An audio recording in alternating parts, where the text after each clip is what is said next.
Hello hello ഇന്നത്തെ എൻ്റെ video DJI mic unboxing and short review. And എനിക്ക് തോന്നുന്നു ഇത് മലയാളത്തിലെ ആദ്യത്തെ DJI മൈക്ക് റിവ്യൂ ആണെന്ന്. അങ്ങനെയാണെങ്കിൽ ഞാൻ കൃതാർത്ഥനായി. എന്തായാലും നമുക്കപ്പം ഈ മൈക്കിൻ്റെ ചെറിയ വിശേഷങ്ങളും ഇതിൻ്റെ ചെറിയൊരു അൺബോക്സിങ്ങും ഇതെനിക്ക് കിട്ടിയിട്ടൊരു 2 ദിവസമായി.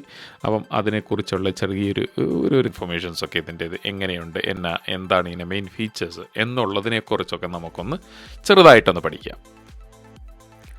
അപ്പം പൊട്ടിക്കാനുള്ള പെട്ടി റെഡി. അപ്പം പെട്ടി പൊട്ടിക്കാൻ വേണ്ടിയിട്ട് കത്തിയൊന്ന് റെഡിയാക്കട്ടെ. ആൻഡ് എൻ്റെ 5 മാസത്തെ കാത്തിരിപ്പിന് ശേഷമാണ് ഈ സാധനം എനിക്ക് കിട്ടിയത്. എന്നാന്ന് പറഞ്ഞെങ്കിൽ ലോഞ്ച് ആയെങ്കിൽ പോലും അവരുടേത് ഡെലിവറി കുറേ ലേറ്റായിരുന്നു. പ്രീ ഓർഡർ ഉണ്ടായിരുന്നു. അപ്പം ഞാനിത് ജാനുവരിയിൽ ഓർഡർ ചെയ്തതാണ്. ഇപ്പോഴാണ് മെയ്യിലാണ് എനിക്ക് ഡെലിവറി കിട്ടുന്നത് ഇതിൻ്റേത്. ഇത് DJIയുടെ ഒരു ന്യൂലി ലോഞ്ച് ആയതുകൊണ്ട് തന്നെ അത്ര വൈഡ്ലി യൂസ്ഡ് അല്ല, അത്ര കോമൺ അല്ല ഇത്. എല്ലാവരും യൂസ് ചെയ്യുന്ന റോഡിൻ്റെ വയർലെസ് ഗോട്ടു എന്നാണ്. ഈവൻ എനിക്കും അതുതന്നെയായിരുന്നു ഉണ്ടായിരുന്നത്. പക്ഷേ റോഡ് മൈക്കിൽ നിന്ന് എന്തുകൊണ്ടാണ് DJI മൈക്കിലേക്ക് ഞാൻ പോകാനുള്ള കാരണം എന്നുള്ളത് ഈ പ്രോഡക്റ്റ് റിവ്യൂ കേട്ട് കഴിയുമ്പോൾ നിങ്ങൾക്ക് മനസ്സിലാകും.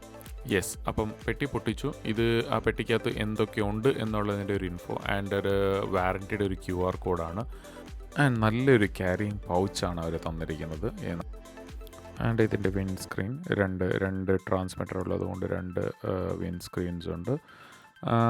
പിന്നെ എന്നതാ ഇത് next one USB to C type കേബിളാണ്. ഇത് ചാർജിങ് ആണ് ബേസിക്കലി. ഇത് നമ്മുടെ മൈക്ക് ചാർജിങ്ങിന് വേണ്ടിയുള്ള കേസ് ചാർജിങ്. ഇത് ഓഡിയോ കേബിൾ, നമുക്ക് ഇൻപുട്ട് കൊടുക്കാൻ വേണ്ടിയിട്ട്, അതായത് റിസീവറിൽ നിന്ന് ഇൻപുട്ട് കൊടുക്കാനുള്ള കേബിൾ.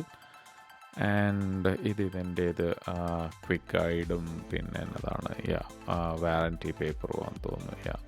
സ്റ്റാർട്ട് ഗൈഡും ക്വിക്ക് സ്റ്റാർട്ട് ഗൈഡും വാറൻറ്റി കാർഡും അങ്ങനെയൊക്കെ സാധനങ്ങൾ. അപ്പം ഇതൊക്കെയാണ് ഇതിൻ്റെ അകത്തുള്ള കണ്ടൻറ്റ്. മെയിൻ സാധനം മിസ്സായി പോയല്ലോ. അപ്പം ഇതാണ് ഈ മൈക്കിൻ്റെ കേസ്. അപ്പം ഞാൻ പറഞ്ഞായിരുന്നല്ലോ, റോഡിൽ നിന്ന് ഇങ്ങോട്ട് വരാനുള്ള എൻ്റെ ഫസ്റ്റ് റീസൺ ഈ കേസ് തന്നെയാണ്. എന്നാന്ന് പറഞ്ഞെങ്കിൽ റോഡിൻ്റെ അകത്ത് നമുക്ക് ചാർജ് ചെയ്യണമെങ്കിൽ 3 കേബിളുണ്ട്. അപ്പം ട്രാൻസ്മിറ്ററിന് ഒരെണ്ണം, 2 ട്രാൻസ്മിറ്ററിന് സെപ്പറേറ്റ് കേബിൾ, പിന്നെ ഒരു റിസീവറിന് സെപ്പറേറ്റ്. ഇതിനെ 3 USB കേബിൾ വെച്ച് ചാർജ് ചെയ്യണം. അത് വലിയൊരു ഹെഡേക്കാണ്. എവിടെ പോകുമ്പോഴും നമ്മളിതിനെ പിടിച്ചുകൊണ്ട് പോകുന്നതും ഇതുമെല്ലാം ഭയങ്കര ബുദ്ധിമുട്ടുള്ള കാര്യമാണ്. എനിവേ, ഇത് first time switching on for the first time here. അപ്പം ഇതിൻ്റേത് ബാറ്ററി ഒക്കെ കാണിക്കുന്നുണ്ട്. ഇതിൻ്റെ ഒരു പ്രത്യേകത എന്ന് പറഞ്ഞെങ്കിൽ ഇത് നമ്മൾ ഓപ്പൺ ആകുമ്പോൾ അപ്പോൾ തന്നെ നമ്മുടെ ആപ്പിളിൻ്റെ ഇയർപോഡിൻ്റെ ഒരു സ്റ്റൈലിലാണ്. ഓപ്പൺ ചെയ്യുമ്പോഴത്തേനും കണക്റ്റ് ആകും, അങ്ങോട്ടും ഇങ്ങോട്ടും പെയർ ആയിക്കോളും ഇത് റിസീവറും ട്രാൻസ്മിറ്ററും തമ്മിൽ. ആൻഡ് ഇതിൻ്റെ ട്രാൻസ്മിറ്റർ കണ്ടില്ല, ഭയങ്കര കുഞ്ഞതാണ്, തീരെ കുഞ്ഞതാണ്. നമ്മുടെ പാമ്പിൻ്റെ ഉള്ളിൽ അങ്ങനെ ഒതുങ്ങുന്നത്. ഈവൻ ഫോർ ദാറ്റ് റിസീവർ ആണെങ്കിൽ പോലും compare to wireless go two നോക്കിക്കഴിഞ്ഞാൽ കുഞ്ഞതാണ്. അപ്പം ഞാൻ ഈ ഡിവൈസിൻ്റെ ഇനിഷ്യൽ സെറ്റപ്പ് ഒന്ന് ചെയ്യട്ടെ. ഇംഗ്ലീഷ്. ദെൻ നെക്സ്റ്റ് ഇന്നത്തെ ഡേറ്റ് ഇന്നത്തെ തന്നെ കൃത്യമായിട്ട് തന്നെയുണ്ട്. അപ്പം ഓക്കെ. 7/4 ഇവിടെ 12 രാത്രി 12 മണിയായി. 12/4 യെസ്, 12/4 ഓൾ സെറ്റാണെന്ന് തോന്നുന്നു. Looks good. ഇതിൻ്റെ വേറൊരു പ്രത്യേകത, റോഡിന് ആക്ച്വലി നമുക്ക് സെപ്പറേറ്റ് ആപ്പ് നമ്മൾ ഡൗൺലോഡ് ചെയ്യണം. അത് കഴിഞ്ഞിട്ട് വേണം ആപ്പിൽ നിന്ന് വേണം ഇതിനെ കാരണം കോൺഫിഗർ ചെയ്യുന്നത്. ഇതിൻ്റെ അകത്ത് ആപ്പ് എന്ന് പറഞ്ഞ പരിപാടിയല്ല. എല്ലാം ഇതിൻ്റെ അകത്ത് തന്നെ ചെറിയൊരു ടച്ച് സ്ക്രീനിനകത്ത് നമുക്ക് ആവശ്യമുള്ള സാധനങ്ങളെല്ലാം ഇതിൻ്റെ അകത്ത് തന്നെ, ഇവിടുന്ന് തന്നെ നമുക്കെല്ലാം മാനേജ് ചെയ്യാൻ പറ്റും. അതാണ് ഇതിൻ്റെ സെക്കൻഡ് ഏറ്റവും എനിക്ക് ഇഷ്ടപ്പെട്ട ഒരു ഫീച്ചർ. എന്നാന്ന് പറഞ്ഞാൽ കണ്ടല്ലേ, ഇതിൻ്റെ അകത്ത് തന്നെ നമുക്ക് വേറൊരു ഇതിൻ്റെ ആപ്പിൻ്റെയോ ഇതിന് വേറൊരു ഡിപ്പെൻഡൻസിയുടെ കാര്യമേ ഇല്ല. ഇതിൻ്റെ അകത്ത് തന്നെ റിസീവറിൻ്റെ അകത്ത് തന്നെ നമുക്ക് ആവശ്യമുള്ള എല്ലാ കോൺഫിഗറേഷൻസും ചെയ്യാൻ പറ്റും. പിന്നെ ഇതിൻ്റെ റിസീവർ ഒരു മൾട്ടി കണക്ടറാണ്. അതുകൊണ്ട് തന്നെ DJI തന്നെ തരുന്ന ഐഫോണിൻ്റെതും ആൻഡ്രോയിഡിൻ്റെയും അഡാപ്റ്റർ യൂസ് ചെയ്ത് നമ്മൾ മൾട്ടിപ്പിൾ ഡിവൈസസിൽ കണക്ട് ചെയ്യാൻ പറ്റും. അപ്പം ഇതാണ് ഇതിൻ്റെ C ടൈപ്പിലെ അഡാപ്റ്റർ. നമുക്ക് ആൻഡ്രോയിഡ് ഡിവൈസസിലേക്ക് കണക്ട് ചെയ്യാൻ. And this is the lightning adapter നമ്മുടെ ഐഫോണിലേക്ക് കണക്ട് ചെയ്യാൻ വേണ്ടിയിട്ട്.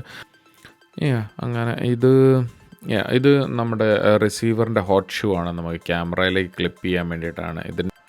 പിന്നെ ഇതിൻ്റെ ഈ കേസാണ് എന്നെ DJI മേടിക്കാൻ പ്രേരിപ്പിച്ച ഫസ്റ്റ് റീസൺ. എന്നാന്ന് പറഞ്ഞെങ്കിൽ ഞാൻ ഓൾറെഡി പറഞ്ഞല്ലോ, റോഡ് 2-ൻ്റെ ഇതെന്ന് പറഞ്ഞാൽ കുറേ കേബിൾസൊക്കെ ജമ്പിൾഡ് അപ്പ് ആയിട്ട് ഇപ്പോഴും നമ്മൾ ചാർജ് ചെയ്യാനോ അതിനെല്ലാം പിടിച്ചു നടക്കുന്ന ഒരു ബുദ്ധിമുട്ടാണ്. അതേസമയം ഇതെന്ന് പറഞ്ഞെങ്കിൽ നമുക്കൊന്ന് ഫുൾ ചാർജ് ചെയ്തെങ്കിൽ 15 hours നമുക്കിതിനെ യൂസ് ചെയ്യാൻ പറ്റും. അതായത് ഈ case itself is A battery, അതുകൊണ്ട് നമുക്കതിനെ 2 times നമുക്ക് ഫുൾ ചാർജ് ചെയ്യാൻ പറ്റും. പ്ലസ് പിന്നെ വയർലെസ് ഗോട്ടുവിന് ശരിക്കും പറഞ്ഞാൽ തേർഡ് പാർട്ടി നമുക്ക് കിട്ടും, ഇങ്ങനത്തെ കേസ് മേടിക്കാൻ കിട്ടും. പക്ഷേ അതിന് അഗെയിൻ 5000 രൂപ കൊടുക്കണം. ശരിക്കും പറഞ്ഞാൽ ആ 5000 രൂപ നമ്മളിവിടെ എക്സ്ട്രാ കൊടുത്തെങ്കിൽ DJIയുടേത് നമുക്ക് കിട്ടും. ഇതിന് DJIക്ക് 30,000, വയർലെസ് ഗോട്ടുവിന് 25,000 രൂപയാണ്. അപ്പോൾ ആ കൊടുക്കുന്ന എക്സ്ട്രാ 5,000 ഇവിടെ കുറേ നമുക്ക് ആഡഡ് ഫീച്ചറും കിട്ടും. അത് മാത്രമല്ല, ഈ റോഡ് വയർലെസ് ഗോട്ടു ഇറങ്ങിയിട്ട് 2-2.5 കൊല്ലമായി. അതുകൊണ്ട് തന്നെ അതിൻ്റെ കുറേ ഫീച്ചേഴ്സ് എല്ലാം ഔട്ട്ഡേറ്റഡ് ആണ്. അതിനെല്ലാം ഓവർകം ചെയ്തുകൊണ്ടാണ് DJI ജസ്റ്റ് റീസെൻ്റ്ലി ലോഞ്ച്ഡ് ആണ്. അതുകൊണ്ട് തന്നെ ഇതിൻ്റെ അകത്ത് ഒരു കുറേ ഫീച്ചേഴ്സ് നമുക്ക് തരുന്നുണ്ട്, അഡീഷണൽ ഫീച്ചേഴ്സ് തരുന്നുണ്ട് അപ്പാർട്ട് ഫ്രം ദിസ് കേസ്. അതുകൊണ്ട് ഇതിനെല്ലാം ഈ ഗോട്ടുവിനെ അവർ ശരിക്കും വയർലെസ് ഗോട്ടുവിനെ ശരിക്കും പഠിച്ചേച്ച് അവർ ഉണ്ടാക്കി അതിൻ്റെ എല്ലാം ഡിസഡ്വാൻറ്റേജസിനെ എല്ലാം ഓവർകം ചെയ്തുകൊണ്ട് ഇറക്കിയൊരു പ്രോഡക്റ്റാണ്. അതുകൊണ്ട് തന്നെ ഇച്ചിരി പ്രൈസി ആണെങ്കിൽ പോലും ഇത് worth paying that extra price. അങ്ങനെ ഒരു ഇതാണ് ഇതിൻ്റേത്. നല്ല കുറേ നമുക്ക് ആഡഡ് ഫീച്ചേഴ്സ് ഉണ്ട്. ഇങ്ങനത്തെ മാഗ്നറ്റിക് ഇതാണെങ്കിൽ ഇപ്പം ഞാൻ കണ്ട മാഗ്നറ്റിക് ഇതാണെങ്കിൽ നമുക്ക് ഇതിലും കിട്ടും. അത് നമ്മൾ എക്സ്ട്രാ കാശ് കൊടുത്ത് വേറെ തേർഡ് പാർട്ടിയുടെ നിന്ന് മേടിക്കണം ആക്ച്വലി വയർലെസ് ഗോട്ടുവിന്. ഇപ്പം ഈ മാഗ്നറ്റിക് ഇതിൻ്റേത് കണ്ടില്ല, നമുക്കിങ്ങനെ ജസ്റ്റ് ഹിഡൻ ആയിട്ട് നമുക്ക് വെക്കാൻ പറ്റും നമ്മുടെ ട്രാൻസ്മിറ്ററിന്. അപ്പം പുറത്തൊന്നും നമുക്ക് കാണത്തേ ഇല്ല. ഇപ്പം ഇത് ജസ്റ്റ് ഒരു സ്ക്വയർ ബട്ടൺ മാത്രമേ ഉള്ളൂ അതിൻ്റെ അകത്തുനിന്ന്. അപ്പം അങ്ങനെ വിതൗട്ട് എനി ക്ലിപ്പ് ഒരു പുറത്തുനിന്നൊന്നും ഹാങ് ചെയ്ത് കിടക്കുന്ന കേബിളോ ഇതൊന്നും ഇല്ലാണ്ട് വളരെ നീറ്റായിട്ട് നമുക്ക് കൊണ്ട് നടക്കാൻ പറ്റുന്ന ഒരു ട്രാൻസ്മിറ്ററാണ് ഇതിൻ്റേത്. ഈവൻ സൗണ്ട് ക്വാളിറ്റി ആണെങ്കിലും വളരെ നല്ലതായിട്ടാണ് എനിക്ക് തോന്നുന്നത്. എന്നാന്ന് പറയുക, ഇപ്പം ഞാൻ ഈ സംസാരിച്ചുകൊണ്ടിരിക്കുന്നത് ഇപ്പം DJI മൈക്കിലൂടെയാണ്. അതായത് നോയ്സ് ക്യാൻസലേഷൻ ആവട്ടെ, ഇല്ലെങ്കിൽ ഹം റിമൂവലും അതൊക്കെ നല്ലപോലെ ഇത് ഹാൻഡിൽ ചെയ്യുന്നുണ്ട്. അതിൽ നല്ല സൗണ്ട് ക്വാളിറ്റി തരുന്നുണ്ട് നമുക്ക്. ആൻഡ് ഈ മൾട്ടി കണക്ടർ ആണെങ്കിലും നല്ലൊരു ഫീച്ചറാണ്. നമുക്ക് കുറേ ഡിവൈസസിലേക്ക്, ഓൾമോസ്റ്റ് ആൻഡ്രോയിഡിലേക്ക് ആയിക്കോട്ടെ, ഈവൻ എൻ്റെ ലാപ്ടോപ്പിലേക്കാണെങ്കിലും എനിക്ക് സൂം കോളിനൊക്കെ ഇതിനെ ഒരു മൈക്കായിട്ട് തന്നെ ഇത് റിസീവറായിട്ട് യൂസ് ചെയ്യാൻ പറ്റും. ഇപ്പോഴത്തെ ഞാൻ ജസ്റ്റ് ഇതിനെ ഐഫോണിലേക്ക് കണക്ട് ചെയ്ത് കഴിയുമ്പോഴത്തേനും ഐഫോൺ ബേസിക്കലി അപ്പം നമ്മുടെ ഈ ട്രാൻസ്മിറ്ററിൽ നിന്ന് നമുക്ക് നല്ല ക്വാളിറ്റി സൗണ്ട് നമുക്ക് ഇത് ക്യാപ്ചർ ചെയ്യാൻ പറ്റും, വോയിസ് ക്യാപ്ചർ ചെയ്യാൻ പറ്റും. അത് അങ്ങനത്തെ ഇതിൻ്റെ വേറെ ഏറ്റവും എനിക്ക് ഭയങ്കരമായിട്ട് ഇഷ്ടപ്പെട്ട വേറൊരു ഫീച്ചർ എന്ന് പറഞ്ഞാൽ ഇതിലേക്ക് നമുക്ക് ഡയറക്റ്റ് ട്രാൻസ്മിറ്ററിലേക്ക് തന്നെ റെക്കോർഡ് ചെയ്യാൻ പറ്റും.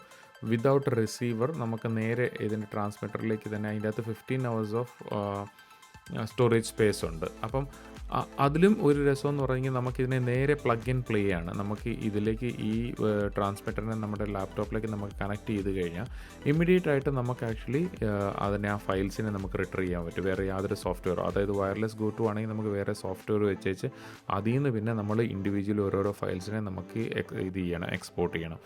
അതുമാത്രമല്ല ഈ ട്രാൻസ്മിറ്ററിലേക്ക് നമുക്കൊരു എക്സ്റ്റർണൽ മൈക്കിനെ വേണമെങ്കിൽ ഇൻപുട്ടായിട്ട് കൊടുക്കാം.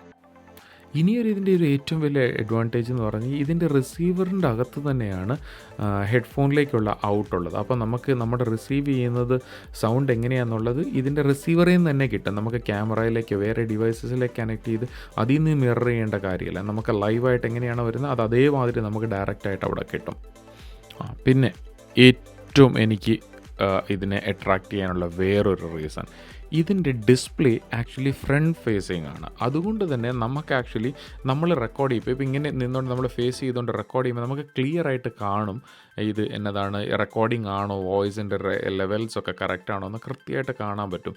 അതിൻ്റെ ബോത്ത് സൈഡ് നമുക്ക് ഫ്രണ്ട് സൈഡിലേക്കും ഇതിൻ്റെ ഹോട്ട് ഷൂ ആക്ച്വലി രണ്ട് സൈഡിൽ നിന്നും ബോത്ത് വേ നമുക്ക് ഇൻസേർട്ട് ചെയ്യാൻ പറ്റുന്നതാണ്. അതുകൊണ്ട് ഈ സൈഡിൽ നിന്നും ഏത് സൈഡിൽ നിൽക്കുവാണെങ്കിലും നമുക്കതിനെ ക്ലിയർ ആയിട്ട്. അതേ സമയത്ത് നമ്മുടെ വയർലെസ് ഗോവിൻ്റെ ഡിസ്പ്ലേ മുകളിലാണ്, അതുകൊണ്ട് നമുക്ക് കാണത്തില്ല. എന്തെങ്കിലും കാണണമെങ്കിൽ നമ്മളിങ്ങനെ കുത്തി മുകളിൽ വന്നേച്ച് ഇങ്ങനെ നോക്കേണ്ടി വരും. അതാണ് അതിൻ്റെ ഏറ്റവും വലിയൊരു ഡിസഡ്വാൻറ്റേജും. അപ്പം ഇൻ എ നട്ട്ഷെൽ 3 മെയിൻ റീസൺസിന് വേണ്ടിയിട്ടാണ് ഞാൻ ഇതിലേക്ക് വന്നത്. ഒന്നാമത്തേത് ഇതിൻ്റെ കേസ് തീർച്ചയായിട്ടും നമുക്ക് വളരെ യൂസ്ഫുൾ ആയിട്ടുള്ളൊരു സാധനമാണ്. ആക്ച്വലി വളരെ ടൈഡി ആയിട്ട് കൊണ്ട് നടക്കാൻ പറ്റും. രണ്ടാമത്തേത് ഫ്രണ്ട് ഫേസിങ് ഡിസ്പ്ലേ, അതുകൊണ്ട് നമ്മുടെ റെക്കോർഡിംഗ് കറക്റ്റ് ആണോ അല്ലയോ എന്നുള്ള ക്ലിയർ ആയിട്ട് നമുക്ക് മനസ്സിലാവും. മൂന്നാമത്തേത് നോ ആപ്പ് ഒന്നുമില്ല, പ്ലഗ് ആൻഡ് പ്ലേ ആണ്, ഡയറക്റ്റ് എല്ലാ ഫയൽസും കോപ്പി ചെയ്യാൻ അതിനും ഇതുവരെല്ലാം പറ്റും. ഈ വ്ളോഗ് യൂസ്ഫുൾ ആയിരുന്നു എന്ന് കരുതുന്നു. അപ്പോൾ ഇനിയൊരു വീഡിയോയുമായിട്ട് ഇനിയൊരു ദിവസം. Till then bye. നാടുകാരേ ഓടി വരണേ. ലൈക്ക് ഷെയറും ചെയ്യണേ. ലൈക്ക് ഷെയറും ചെയ്യണേ.